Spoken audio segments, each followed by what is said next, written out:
Hello everyone and welcome back to Let's Play Sonic 3D Blast. In the last we started off the game and got through a Green Grove zone, and now we're entering the second world of the game. Something Ruins, Rusty Ruin Zone. Gotta say, I love the song here. Again, I am of the mindset that the Genesis version soundtrack is probably more fitting for Sonic music, but this is still a great soundtrack. Now, Rusty Ruin has a bit of a unique mechanic to it compared to the other stages outside of its unique enemy set, because as I mentioned briefly last part, by and large, every level has unique enemies, rather. The unique mechanic here is this weird little spinning green plate. If you stand on it, Sonic enters a ballerina twirl that destroys just about anything. Enemies, stone pillars that only this can break. The only thing that can still hurt you is obstacles like fire and spikes. And using that is key not only to reach certain special stages, as you can see, but also to progress in the levels itself, because some flickies are hidden behind pathways that you can only get through by breaking stone pillars. Or there's just straight up no other pathway to the dimension ring that you can't get to without using the spinny spin. And admittedly, this level also does a relatively good job at hiding its bonus stages compared to some other stages due to that. By and large, I'd say the best hidden special stage in the game is probably here. Not that you need to get it. Again, if you're playing the Saturn or PC version, you can only get one Chaos Emerald per act anyway. And I usually find that one of the two is in an easier to find location than the other. I say usually because there's other times where they just kind of give up trying to place them anywhere interesting. Now, something I didn't bring up last part is, despite the two versions being radically different in a lot of regards, their manuals are by and large the same, barring the control functions. To the point where they even have the exact same bios for the acts, or zones rather. For instance, Green Grove Zone that we were in last part, its summary is that the hills are alive with the sound of camshafts, engines, and various other machinery. The flickies have been turned into nasty robots, and it's up to you to guide Sonic through Green Grove Zone. Whereas Rusty Ruins here, the ruins of the fabled continent of Atlantis, were brought up from the depths when Flicky Island was created. What on earth? Robotnik has fitted the ancient booby traps with modern machinery, making them more dangerous than ever. Dark and gloomy, some parts of the Rusty Ruin Zone are drenched in fog and rain, but Sonic has a job to do, and nothing will dampen his spirits. And notably, the latter half of that isn't in the Genesis version manual for a relatively good reason. Besides the visually obvious graphical updates that the Saturn version has over the Genesis version, where things have a bit more texture and personality as it is compared to what they were when they were relatively flat looking in the Genesis version, rather.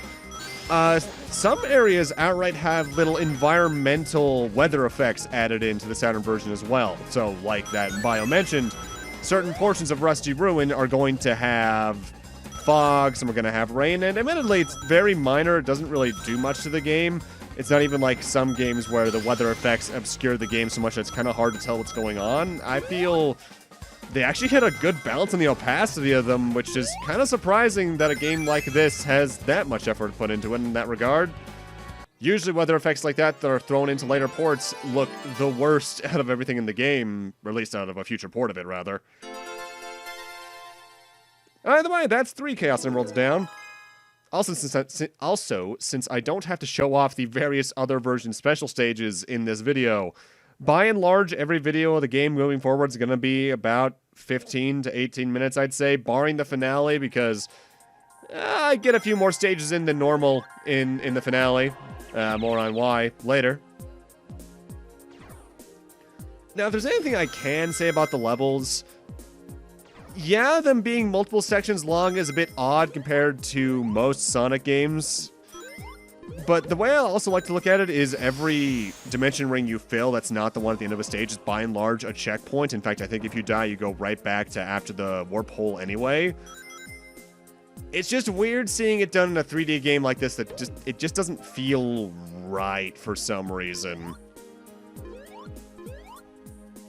And I do think they do a good job enough of balancing the length of certain levels. I think the early levels can be a bit longer than they need to be, but by end game, I'd say the levels are about the appropriate length for what an end game of this kind of mechanic should be. Honestly, I feel probably the best way that could have made a difficulty curve more apparent in this game is vary the amount of flickies a section has. Like maybe Green Grove Zone's acts only have 2 flickies per section, then Rusty Ruin you have 3 per section, 4, 5, and then cap at 5, but make them more clustered together and or further apart depending on the level that you're going for.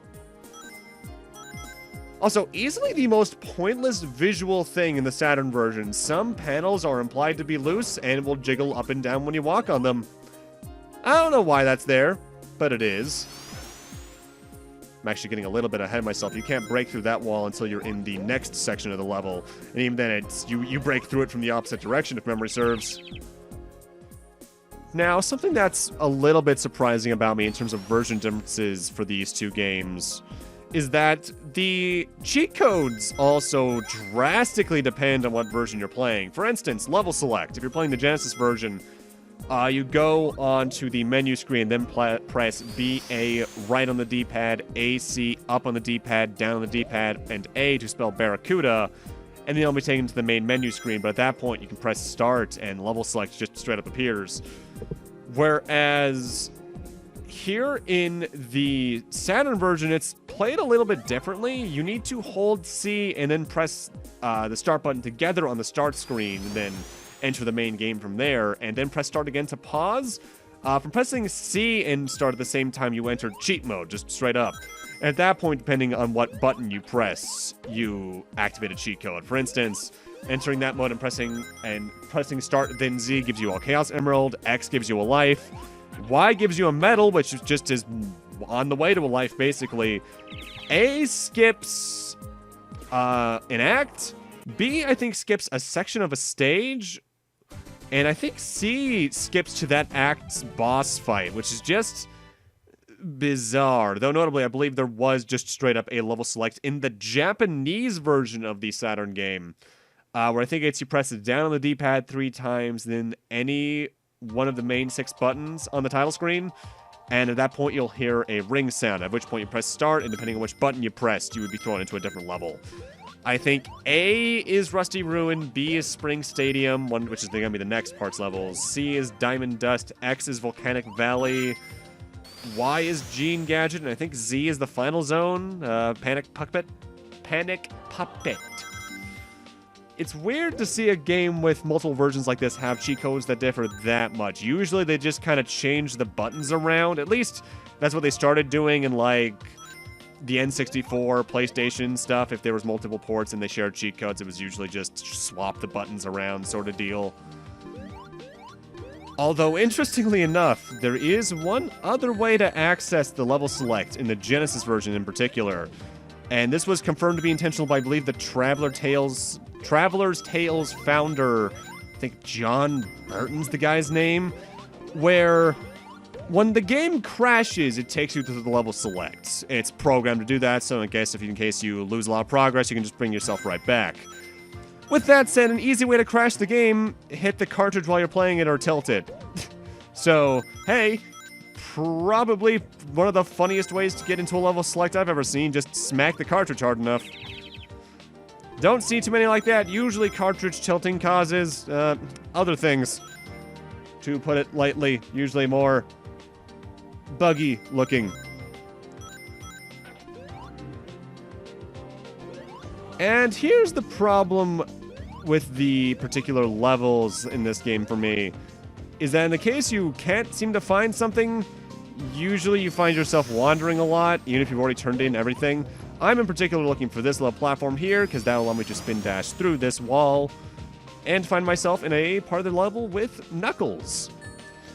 Although seeing Knuckles on screen, that reminds me. For the second game he's in from memory, I think this is the second game he was in, unless he was in one of the Game Gear games first chronologically.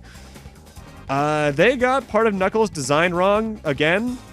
For those that don't know, Knuckles' socks are supposed to be green. Now, obviously, super minor. You won't really notice this unless you pay way too much attention to his character design. But in Sonic 3 and Knuckles, when you weren't playing as him, they were yellow. But if you're playing as him, they're green. In this game, they're blue, and I don't think there was ever a version that fixed that. That's a very minor difference, and obviously it really doesn't matter. But hey, you know, Sonic fan base, we love to complain about the most minor of shit sometimes. I like how I say we as if I'm a big complainer. I try to look for the good in games rather than the bad. For instance, I enjoyed Sonic Forces enough when playing as the Avatar, and modern Sonic. Classic Sonic really didn't need to be in there, but oh well. I went for that Platinum Trophy, and that was a grind. That, however many 1,000 ring trophy, did not need to be that many rings. Oh, that's right, I just realized, this is also the first Sonic game I'm doing this year, and this is the year of Sonic's 30th anniversary. I'm hoping we get something cool out of it this time around.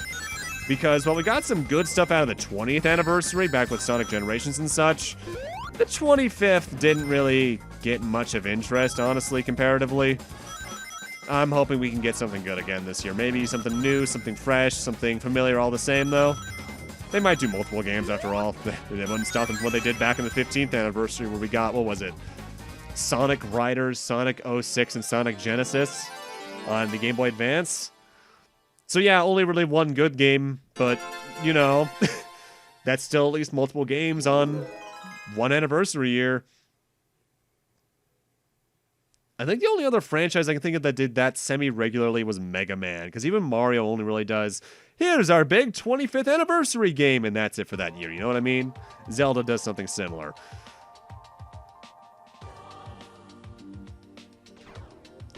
Now, if there is one problem I can definitely find with this game's level design in terms of how it is graphically, by and large, every part of a given level looks almost exactly the same, so it's very easy to find yourself getting lost in this level design. Also kind of annoying about this game, and this is a very odd quirk about its controls, whenever there's a slant this steep, you just slide down it and your momentum makes no sense.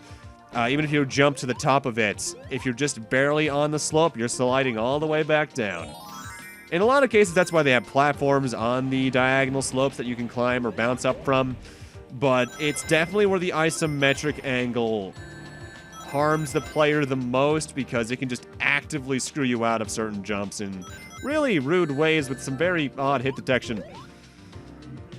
Oh, I should also mention, in the case you're not having fun playing the game yourself, don't go for all the Chaos Emeralds, no matter which version you're playing. As unlike some games where you get Supersonic, you don't get Supersonic in this game for getting all of the Chaos Emeralds, despite there being 7. In this game, the Chaos Emeralds are just for a true final boss, so to speak, and the good or bad ending. So if you just want to play all the levels, barring the actual final boss, which you could probably level select your way to anyway, the Chaos Emeralds are not going to be worth your time. And honestly, I don't blame you if you're not having fun, because this game is kind of meh at the end of the day. There's some good ideas in it, but it's one of those that kind of gets tedious to play after about 20 minutes. And admittedly, the developers themselves are somewhat aware of that fact after the fact, because John Burton, the guy I mentioned earlier, the Traveler's Tales founder, I think he and one of the lead programmers worked together to make a fan patch of the game called, like, Director's Cut at some point. That changed a lot about the game. I'm gonna need to find the exact list for that for next part, because from what I recall, the amount of quality of life changes they gave 3D Blast in that patch were substantial. And I want to make sure I bring mention to those in case you want to play that. With that said, I believe that patch was only ever made for the Sega Genesis version. I don't think there was ever a version of it for the Sega Saturn. And admittedly, I can tell why in a way, because hacking a CD-based game like this with pre-rendered stuff is possible, but definitely harder to do in terms of complexity, probably, than a Sega Genesis game. There's a reason there's so many Sonic and Mario ROM hacks, but nowhere near as many, like, Resident Evil ROM hacks, so to speak, even though that would also be one hell of an endeavor. Holy shit, could you imagine? I think if I'm recalling the Sonic hacking contests that make their round every year, there's only a couple of things in the 3D games every year, like maybe 1 or 2 Sonic Heroes things, a Sonic Adventure 1 or 2 mod here and there that's not just a straight-up texture swap. Sonic 06 and Generations get a couple, though, and in fact, I remember there was one that I was very interested in, where someone was basically real building Sonic 06 from the ground up to try and make it work like it was meant to. In that build, they ended up scrapping before release. And even better than that, and hey, I'll play that. I'm willing to play good Sonic games.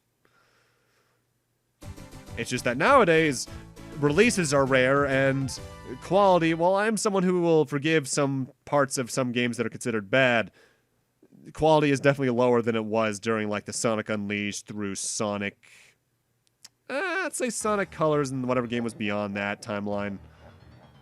With that, we're on to the Rusty Ruins boss fight, which is this giant golem knight armor in the wall that Eggman enters.